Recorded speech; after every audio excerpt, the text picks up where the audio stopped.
हरियाणा सरकार मुर्दाबाद, जो सरकार निकम्मी है।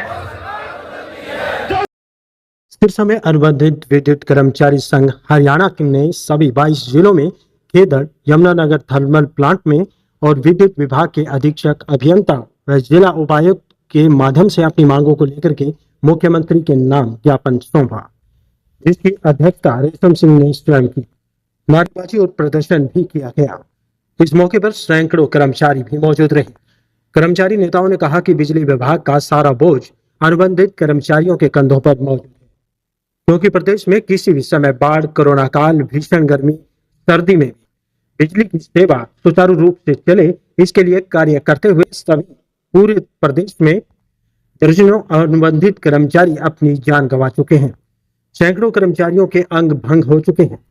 अपनी जान पर खेलकर काम करने वाले कर्मचारियों को सरकार एवं विभाग की तरफ से बहुत कम वेतन और नाममात्र सुविधा मिलती है, जिसके कारण पूरे संगठन में भारी रोष है। संगठन ने अपनी मांगों को लेकर के 22 के 22 जिलों में ज्ञापन सौंपा है। तत्काल सिरसा से विशेष रिपोर्ट सुरेश गौतम के साथ। कारण ये है जी, जो सरकार है बहुत निकम्मी सरकार है। काफ़ी समय से हमारी कुछ डिमांडें हैं लंबित पड़ी हैं, जो अभी तक सरकार उनको मंजूर नहीं कर रही। लगभग 10, 15 सालों से हमारे साथी इस विभाग में काम कर रहे हैं। कुछ तो साथी बेचारे हमारे लाइनों पर काम करते शहीद भी हो गए। सबसे रिस्की कहाँ सालों से हमारी कोई वेतन बढ़ोतरी नहीं हुई है, उसको मद्देनजर रखते हम कुछ हमारी डिमांडों को लेके हम रोज प्रदर्शन कर रहे हैं। क्या कुछ मांगी है सर आपकी? डिमांड सबसे पहली और बड़ी डिमांड तो हमारी यही है कि बिना किसी शर्त के जो रेगुलर पॉलिसी बनाई जा रही है उसमें हमें शामिल किया जाए। तो आपने इस अपनी मांगों को लेकर कभी किसी अधिकारियों से बातचीत की? बहुत बार वार्तालाप हो चुकी है जी। पिछले हफ्ते भी हमारी सीएम साहब के साथ मीटिंग थी, परंतु पता नहीं कैसी सरकार है।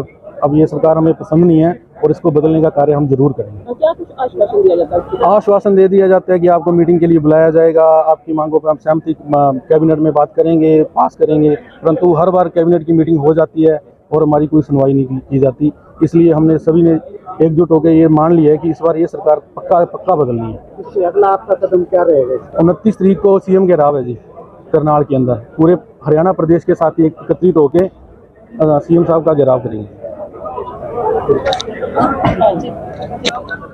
सभी 22 के 22 जिलों में हमारा प्रदर्शन चल रहा है।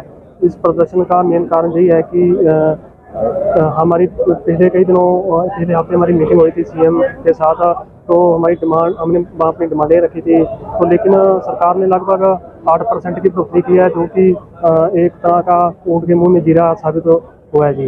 लगभग हमारे पिछले 3 सालों के साथ कोई वेतन में बढ़ोतरी नहीं हुई। हमारे जो कच्चे कर्मचारी है लगभग सभी जोखिम भरी ड्यूटी है, दिन रात अपनी बिजली की तारों के साथ काम करते रहते हैं। ना ही तो सरकार की पॉलिसी में कोई मेडिकल फैसिलिटी भी नहीं है। पिछले साल 2023 में हमें सरकार ने कहा था कि आपको मेडिकल पॉलिसी के तहत तराजू योजना लागू की जाएगी, तो हमारे 1500 रुपये प्रत्येक कर्मचारी के कार्ड भी लिए हैं, लेकिन अभी तक वो हमारे नाम पर तराजू कार्ड बने, ना ही कि किसी तरह की कोई मेडिकल फैसिलिटी नहीं दी गई है।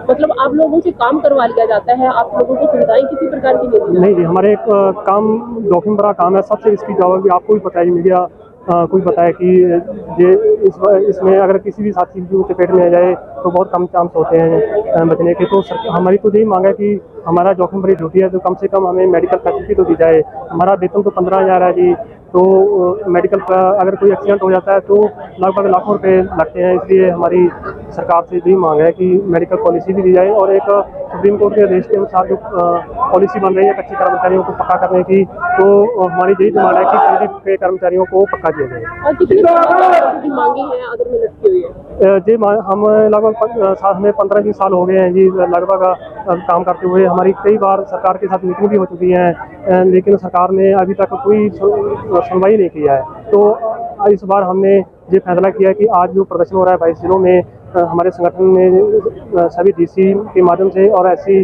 के माध्यम से मुख्यमंत्री के नाम ज्ञापन दिया जाएगा। अगर समय रहते हुए सरकार ने हमारी बात नहीं सुनी तो 29 तारीख को हम करनाल में माननीय सीएम सैनिक के गृह क्षेत्र में वहाँ एक बड़ा प्रदर्शन करेंगे। अपील है कि हम बहुत लंबे समय से, लगभग मैं 1-10-2000 साल से जितनी भी नारी शक्ति हमारे साथ है, 15 से 16 साल हो चुके हैं हम यहाँ पे कच्चे कर्मचारी के रूप में काम कर रहे हैं, और पिछले 5 सालों से हमारी कोई सैलरी नहीं बढ़ी है।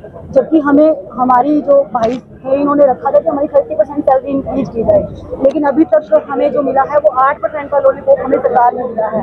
मेरी हाथ जोड़ के मुख्यमंत्री सीएम साहब से एक ही विनती है कि हमें भी रेगुलराइज पॉलिसी में लिया जाए।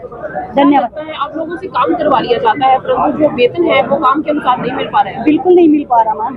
जो हमारे पक्के कर्मचारी हैं उन्हें 70 से 80,000 उनका वेतन है, हमारा है 20,000। जो कच्चे कर्मचारियों से काम है वो पक्के से ज़्यादा लिया जा रहा है और जो उसके तहत हमें सैलरी नहीं दी जा रही है जितनी हमें मिलनी चाहिए, जिससे कि हमारा बहुत बड़ा शोषण किया जा रहा है। काम के नाम पर एक मीठा लॉलीपॉप देती है। बिल्कुल बिल्कुल मैम। और 5 साल में 8% का इंक्रीमेंट देते हैं, तो वो क्या इंक्रीमेंट है? क्या वो एक लॉलीपॉप नहीं है? 5 साल तक हमारी सैलरी का 1% भी नहीं बढ़ा है, तो क्या हमारे बच्चे नहीं है? हमें अपने घर पालने की जरूरत नहीं है? सिर्फ सरकारी वालों को है, प्राइवेट बंदे कोई बंदे नहीं होते? अगर इस टाइम आप महंगाई देखिए, लॉकडाउन के बाद कितने % तक इंक्रीमेंट हो चुकी है महंगाई में, तो सैलरी में क्यों नहीं? क्या हमारे खर्चे नहीं है? हमें भी अपना घर चलाना है, अपना परिवार चलाना है, कि सरकार हमारी तरफ कोई ध्यान नहीं दे सकती। इन समस्याओं को लेकर आपकी राजनीतिक नेताओं से बातचीत हुई है? कभी टेबल टॉक हुई हो? भाई साहब की हुई हो, उनकी तो होती ही रहती है जी। तो क्या लगता है कहाँ पर पेड़ चढ़ा हुआ है, क्योंकि कोई नतीजा है वो अभी तक निकल नहीं रहा है? इसके लिए इसे कुछ बताओ। और क्या लगता है काम पर जो पेड़ चढ़ा हुआ है, क्योंकि आपकी जो मांगे हैं वो अभी तक मानी नहीं जा रही है? मैम हमारी मांगे, हम सरकार को यही कहना चाह रहे हैं कि जो सैनी साहब जी आए हैं, मुख्यमंत्री सीएम सैनी साहब जी, मेरी हाथ जोड़ से उनसे एक ही विनती है कि वो हमें पक्का करें। बहुत टाइम से हम यहाँ कच्चे कर्मचारी के रूप में काम कर रहे हैं, जिससे कि हमें ये नहीं लगता कि जो पिछले जितनी भी सरकार आई है वो सबने हमें सिर्फ एक लॉलीपॉप दिया कि 7 साल वालों को पक्का करेंगे, 8 साल वालों को पक्का करेंगे, लेकिन ऐसा कुछ भी नहीं हुआ है। अब मेरी एक ही विनती है सीएम साहब से कि वो हमें पक्का करें। बिजली मंत्री की शिक्षा से सर उनसे हमारी कभी कोई बातचीत हुई नहीं है। आप लोगों ने उनसे मिलने की कोशिश भी नहीं की कभी? नहीं, हमारे जो ये नेता हैं, जो कच्चे अनुबंधित कर्मचारी संघ है, वो कई बार मिले हैं। उन्होंने बोला है, उन्होंने बस अब ये वोट का टाइम है इसीलिए सरकार बार बार कह रही है कच्चे कर्मचारियों को पक्का करेंगे, लेकिन हमें ऐसा कुछ लग नहीं रहा। वो सिर्फ हमें लॉलीपॉप दे रहे हैं। अगर वो हमें पक्का करती है तो हम एक परिवार के पीछे 10 मेंबर हैं। हम हमारा यही उनसे हाथ जोड़ के विनती है कि वो हमें पक्का करें।